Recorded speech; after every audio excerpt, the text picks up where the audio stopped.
Alrighty, ladies and gentlemen. So I have been on YouTube for the longer part of yesterday and today, looking at all these YouTubers talking about how amazing the Tesla standard model is.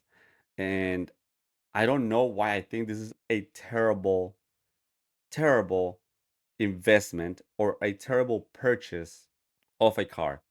Let me explain. To start off, I want to just say that I have not seen this car in person. I hope I never see it in person because it's an abomination of a car.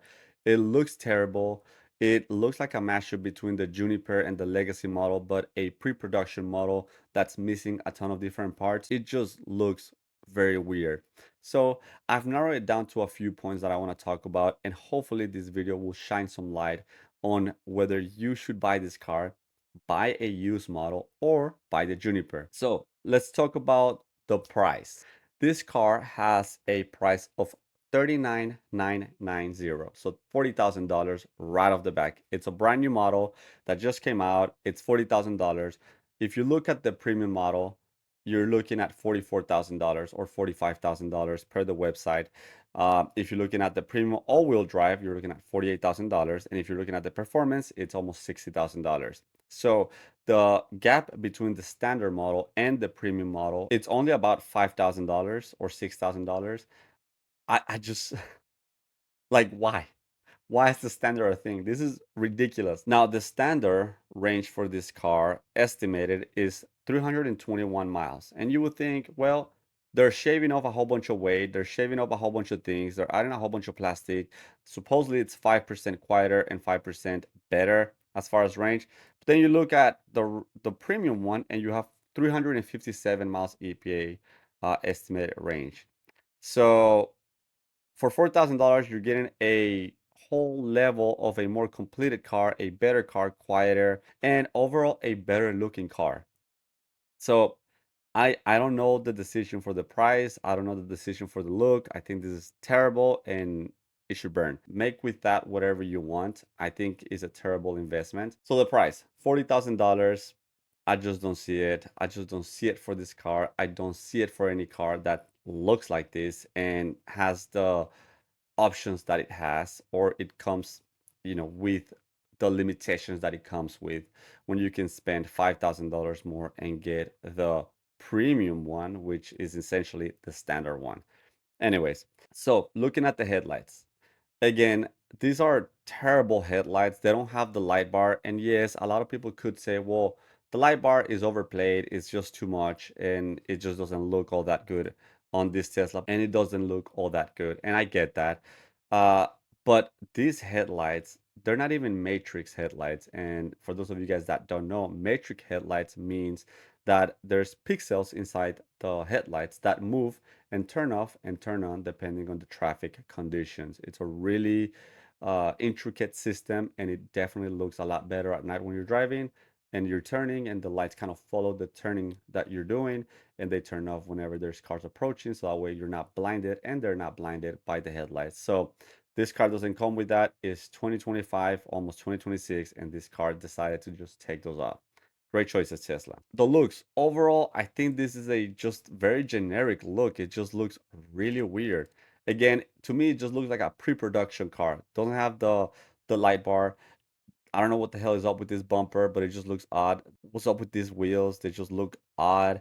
The side looks like the Legacy model. And from what I understand, they did use a whole bunch of parts from the Legacy models to fit it into this model, including the glass roof and then the back side. I'm sure they use a whole bunch of stuff for this car that comes with the Legacy models. And again, they mixed it with the new styling, but there's no tail light bar, it's just nothing. There's not even a Tesla logo. I mean, this car is as generic as possible. Like this has nothing to it. You could stamp a Ford badge over here and I would believe it. All right, let's continue. The frunk. So from the videos that I've seen from a whole bunch of YouTubers, it's that the frunk has this composite material and it has all these openings on the sides. They say that it's almost like they're praising this car for what it is. They're saying that the weather stripping for the car is good enough to not allow any water into the open portions of the frunk. However, if we know Tesla, we know that Tesla has a habit of saying things that are just not true. And I don't have to be an engineer to know that this is gonna be an epic fail. You can see the exposed sound deadening that is in the car. You can see the whole car on the sides. I mean, I'm sure to work on this, it'll be a lot easier, but you can see pretty much everything is exposed on the sides of this car, which I think it's horrible. And let me just go ahead and say, this is $40,000. You also have this miniature frunk. I mean, they literally minimize the frunk. I don't know why. There's no drain plug. There's nothing new about this. And the worst part is that it's smaller than the regular frunk, but this car has the same exact measurements as the regular Juniper or even the Legacy models. Don't understand why this decision was made, but it was made. The composite situation just looks cheap. It just looks bad. And this whole front area just looks unappealing and just undone. It just looks unfinished. And I think this is the motto for this car is we give you a car that's unfinished and you should be happy with it paying $40,000. Moving into another topic that I found very interesting is that we can absolutely tell that they're using older or legacy car parts, which is fine. The industry does that for cars for years. I want to say maybe 10 years or so is what they're able to commit to those parts for models. However, what I'm seeing over here is you have a glass roof, which is probably one of the best things about Teslas, but they covered it on the interior with a liner that is a white liner, not even black, it's just white.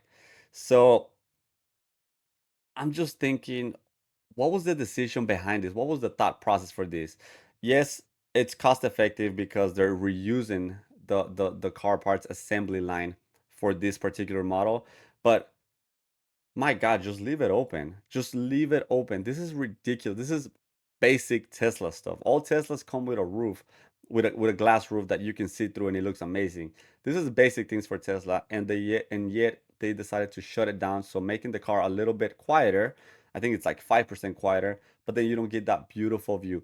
That they're making the car quieter, but then they didn't use double pane windows because cost cutting. It's just, you guys let me know. I know I'm raging on this car right now, and I'm probably saying a whole bunch of stuff that's not accurate, but this is ridiculous. Again, $40,000.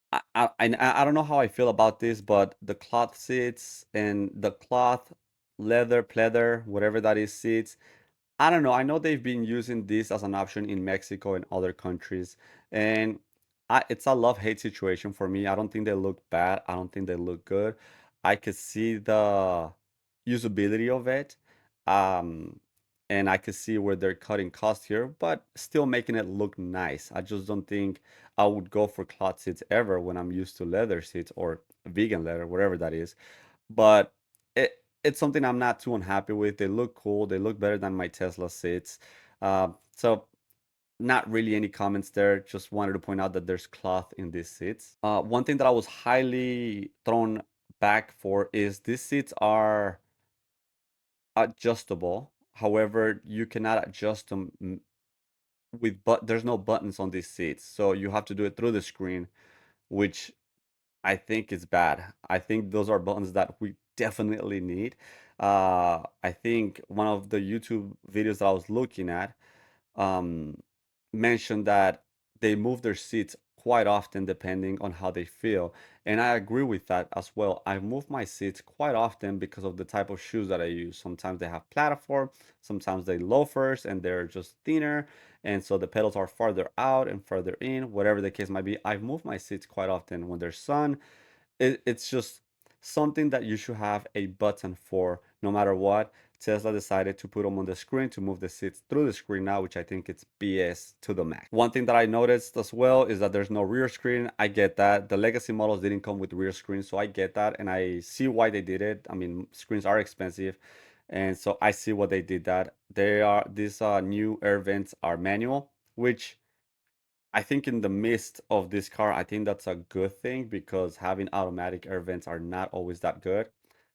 This is a step in the right direction, but again, it's just it's weird. It's such weird compromises here. The back seats, standard, just look all right. I mean, there's nothing here that I want to point out aside from maybe just the amount of plastic that is involved in this car now. Again, cost cutting, and that's something that we should all be used to, just the amount of plastic that Tesla uses. And even for other cars that come in cheaper iterations, plastic is just very prevalent on cars. One thing that I was just thrown by, which I think is ridiculous, is the cup holders. You guys know I love cup holders, and this decision just looks stupid. It's just such a weird decision. It's such a dumb decision to make, for a lack of better words. It's just stupid. And man, it's just what a terrible decision this was. Again, this is $40,000 here. $40,000. Another thing which I think I wouldn't be surprised to see in other cars is there's no automatic rear seats. So there's no button for it. You have to manually do that. I think that's pretty standard. I think that's something that most cars that are going into the cheaper options, these are optional things for most cars. So having this, it is what it is. Again, it's 2025. Like, come on, guys. Like, this should be standard for most cars, but it's still very prevalent in the industry. So I do see how you can do some heavy cost cutting by adding manual seats rather than having some kind of electronic portion to it. So again, make that what you will. Now, I think the biggest elephant in the room for this car is just the interior, the front portion of the interior itself. Um, and I don't know why I saw so many YouTubers praising this interior. Oh, you can put your purse here. Oh, you can maximize the storage of this car. Oh, uh it just looks a lot more futuristic. I don't, man, this is trash, dude. This looks really bad. It looks like the Cybertruck, which is supposed to be a work truck, but this just looks terrible. I mean, it's not even a center console. It's just like a space in this car, and I just think it's a terrible look for this car. It definitely looks cheap, and it looks like a entry level Tesla, which is essentially what they're trying to go for. But come on, guys, like this is bad. It's just bad. I mean, Tesla's laughing at us by giving us this as a standard Model Y. I don't know. I would dare to say that the Model 3 standard looks by far way better than this. The standard Model 3 actually has a center console because it comes that way. And so they're just not going to create a console for that car because it just costs more money to create and design and then have the machines to build that. But why? Why just use legacy parts for this and call it a day? This is bad. This is just, guys, don't buy this car. This is sad. I will say that I can see this car being perfect for Uber drivers or for Lyft drivers or even for the robo taxi option. I do see this being excellent for that. But for $40,000, guys, this right here is $40,000. This is a manual lever. I don't know.